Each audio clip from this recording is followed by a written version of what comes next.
Karena nggak kelihatan, jadi disangkanya tuh diem aja. Ya bener banget, karena mungkin nggak kelihatan, jadi ibu rumah tangga tuh selalu disangka diem aja. Padahal pada kenyataannya bangun aja tuh harus paling pagi. Seorang ibu rumah tangga harus nyiapin sarapan. Dan hidup gak sekedar butuh harapan, tapi yang dibutuhin itu sarapan pagi kan. Untuk sarapan kali ini, di sini aku mau bikin nasi goreng. Dan setelah itu aku mau lanjut nyuapin anak aku. Apalagi ketika di rumah punya anak kecil, sarapan rasanya benar-benar penting banget. Biar kita sebagai orang tua ngerasa aman dan gak khawatir kalau dia udah makan. Karena takutnya ketika main jajan yang aneh-aneh. Seenggaknya kalau udah sarapan rasanya aman lah ya. Lanjut lagi, di sini aku mau mandiin dulu anak aku. Dan kita persingkat aja untuk mandinya udah beres dan bahkan ini udah di baju. Lalu setelah itu anakku pengen pergi jajan dulu. Jadi ya udah kita ikutin aja biar nanti ibunya bisa beres-beres dengan tenang.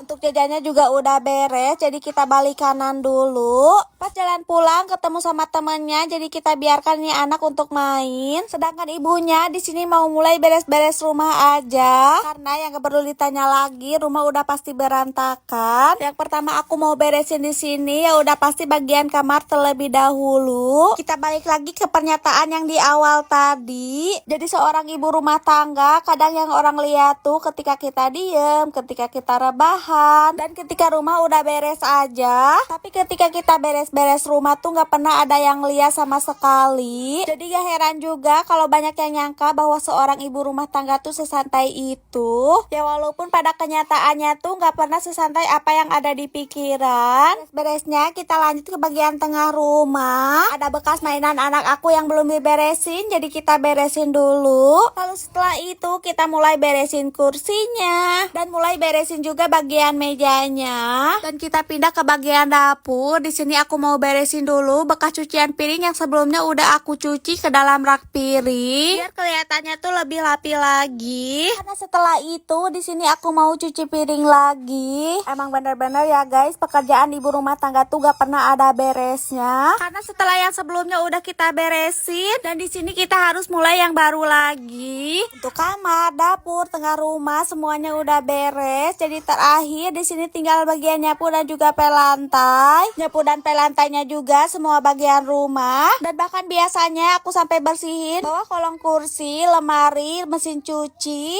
atau bahkan bagian belakang pintu yang sekira-kiranya bisa kita jangkau aja. Biar semuanya tuh benar-benar bersih dan juga kinclong. Gak berasa guys, sudah ada di akhir video aja. Jadi udahan dulu ya. Assalamualaikum warahmatullahi wabarakatuh.